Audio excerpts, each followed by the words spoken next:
Hello and welcome to some more Star Citizen. We've got some big news with engineering that appears to be sort of ready to go to the tech preview build, or at least they're getting it ready for the tech preview build at the moment. We've got some information on the Kruger intergalactic fighter that we're expected to turn up with 4.3.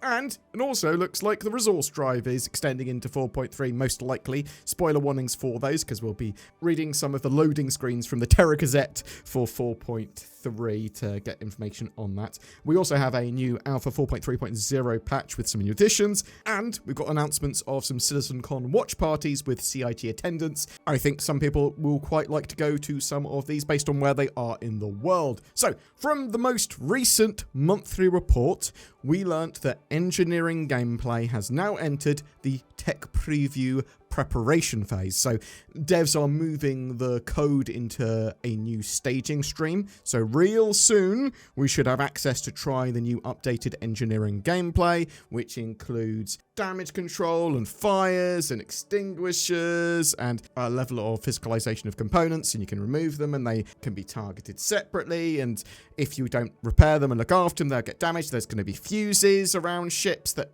add to the circuitry of the ship. There's updates to the UI screens for the actual engineering panels, and CIG say they've improved the gameplay there a reasonable amount, so looking forward to seeing that in the not too distant future going to the tech preview build. From the latest Alpha 4.3.0's loading screen, the Terra Gazette is actually there. Basically, they have a load of Star Citizen news up on the page in lore. We found out some new bits. So the Kruger intergalactic light fighter that we know CIG have been sneak peeking and showing off and talking about a bit throughout the last couple of weeks is called the L-21 Wolf. Let me read you this bit from the Terra Gazette from that loading screen there. Kruger reveals L-21 Wolf. The company announces their first ship made entirely in-house. Kruger Intergalactic stole the show during the annual Cutting Edge Expo in Sherman with the unveiling of the L-21 Wolf, their first ship to be exclusively designed and manufactured by the company.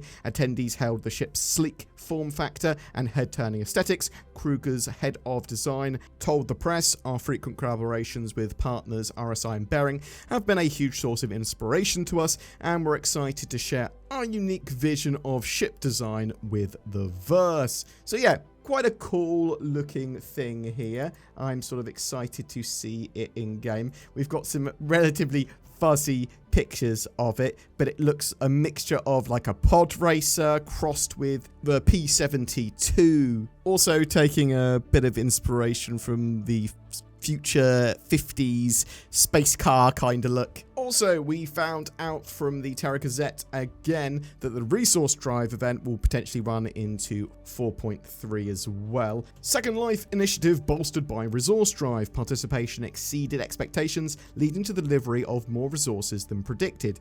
The Addison administration held the Empire-wide resource drive to support scientific research, focused on solving the regen crisis as a huge success. Spokesperson Svetlana Arata claimed that while the event experienced a few unexpected issues where it began creating bottlenecks at industrial sites across the Empire, both the number of participants and resources collected surpassed the goals set by the administration. She noted that a healthy dose of friendly competition among megacorps made participation in Stanton particularly high, which has led to the extension of the event for a few more weeks to allow for continued participation. So they've sort of blended the lore and reality of the game together there. Oh, there were some industrial site issues where there were bottlenecks. Well, yeah, the freight elevators were broken, and we're gonna have a few more weeks to allow for continued participation. That's kind of cool. That's probably what will happen. It's possible it will run for the whole length of the 4.3 patch. That might cause some friction with players that don't want the event to be run because they're blaming a lot of the issues that Star Citizen is facing because of events. So certain events do cause servers to break. At least historically they have, but this is an alpha and they're testing stuff, and I actually think it's a good idea because if they can fix a load of the problems with freight elevators for 4.3, even more than they already have, then great.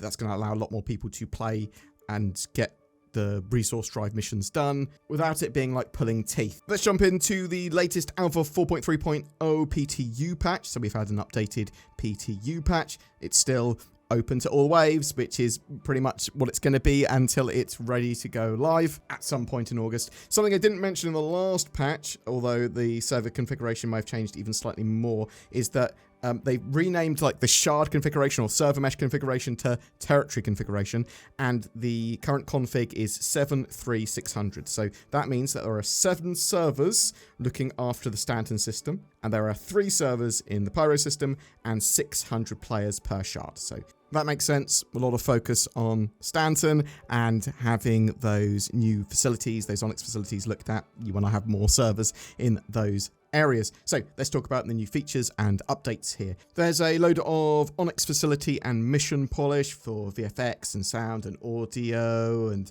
mission rewards and balance adjustments to those, and tweaking delivery lockers. They've added 3 new hairstyles for character creation, 2 short and 1 medium length style. They've done some additional light fighter ship balance as well. So the Gladius now features a single critical hit point body, removing the additional one on the nose that was present since 3.23.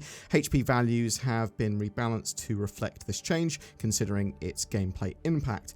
Anvil Hawk, its wing health points have been increased, making the ship more durable in close quarter engagements. This helps reduce the risk of losing wings and their mounted weapons during combat. The Vandal Blade, the previous capacitor buffs have been tuned down slightly following initial feedback and performance data, and the Asperia Talon and Shrike now features an updated and improved maneuverability setup. They've increased the angular speeds, the pitch, they've improved the angular acceleration, pitch and yaw, they've buffed the linear acceleration upward and lateral, and cross-section emissions have been reduced, making the ship more stealthy. Volt sniper rifles had some polish as well. They've reduced the rounds per minute by around 33%, from 492 to 325 per minute. I did not realise it was quite so rapid fire. They've also adjusted recoil slightly to off-center spam shots. Some bug fixes. They've further improved audio client crashes when using ships. So this was problems with like boost and space brake and just generally flying your ship around and crashing to desktop. They've put in more fixes for ships and vehicles obstructing freight elevators. Snow should now have the correct sounds. Players getting stuck in the Onyx facility sub-level 7 security room shouldn't happen anymore. If their keycard had already been used, you could get stuck in there.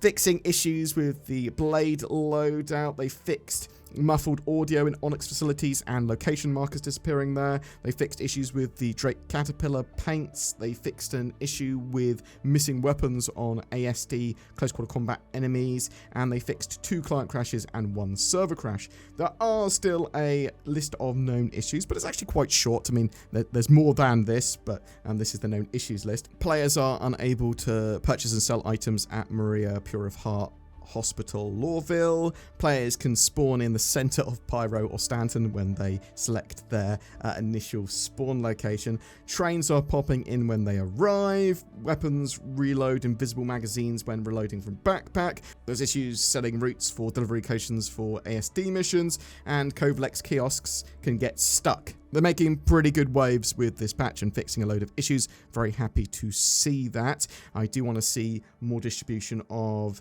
players to more and more of these facilities as well, because I've encountered a moderate amount of PvP and players at these Onyx facilities. I did also see a post, make hangar spawning optional. So this is when you spawn at a landing zone and it will now spawn you at your hangar rather than your hab, which I really like. I almost always want to be spawning at my hangar. And yeah, I think I would actually be okay with you being able to, when you spawn in initially, bam, you'll be able to choose if you spawn at your hab or your hangar.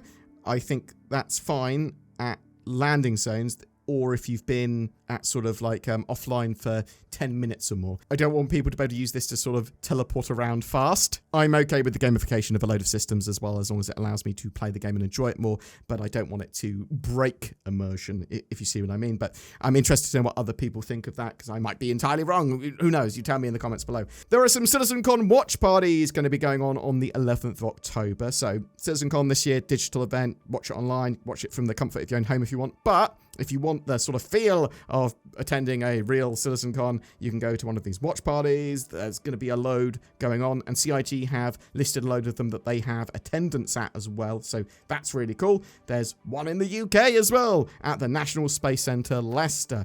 They've got CIG devs and loads going on there, and this is true of all the ones they've listed, admittedly, but I'm more interested in the UK one because I might be attending that one. Most of these events are ticketed though, so grab them while they're available. I'll link the watch parties page down below as well, so if you're interested in turning up to one of these watch parties and asking CIG devs some questions, or just turning up and seeing some Star Citizen mates or making new ones, then I'd recommend you go. Something else I recommend you do, get yourself some NordVPN. Go to the links down below. There's some NordVPN links there. Oh, that's a big discount, and it helps with internet privacy, security, and accessibility. You get yourself some NordVPN. NordVPN give me some money because you've used my link. Oh, everyone's happy.